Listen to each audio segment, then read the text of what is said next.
Kinumpirma mismo ng Pambansang Bay na mapapanood na rin sa big screen ang tambalan nila ni Maine Mendoza sa pelikulang My Bebe Love. Yan ang chika ni Aubrey Carampel. Tila nasa Winter Wonderland ang location ng music video ni Alden Richards para sa kanyang bagong single na Wish I May under GMA Records. Malapit na raw mapanood ang full music video at ang mismong album ni Alden i-release naman sa October. Sa October 17 na po yung grand launch ng album. So sana po makakapunta sila, mga kapuso natin. Alam ko po yung iba dun sa mga songs, may idea na sila kung ano. Laking pasasalamat naman ni Alden sa patuloy na pagsuporta ng Aldab Nation. Nitong Sabado ay world record breaking ang 12.1 million tweets sa hashtag Aldab Most Awaited Date. Kaya pati ilang foreigners na curious at natuwa sa Aldab.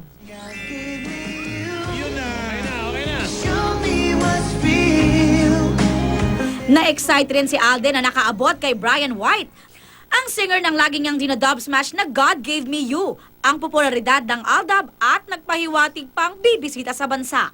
We're looking forward to seeing you, sir. If ever, gusto mo bang magkaroon ng chance to sing with him? Of course, God Gave Me You. Ganda-ganda ng song. It's a very inspiring song. At saka, Diyos ko, sino pa bang hindi masarap makaduet dun kundi original na kumanta?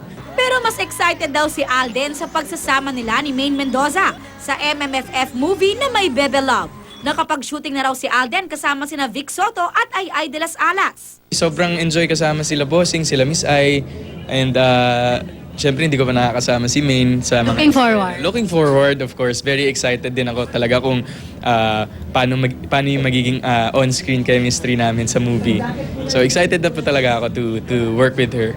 Back to Kalye serye, humirit na si Alden ng second date kay Lola. At maging siya raw ay na-curious kung si Yaya Dab nga ba ang narinig na nagsalita sa Kalye serye episode kahapon. Lola!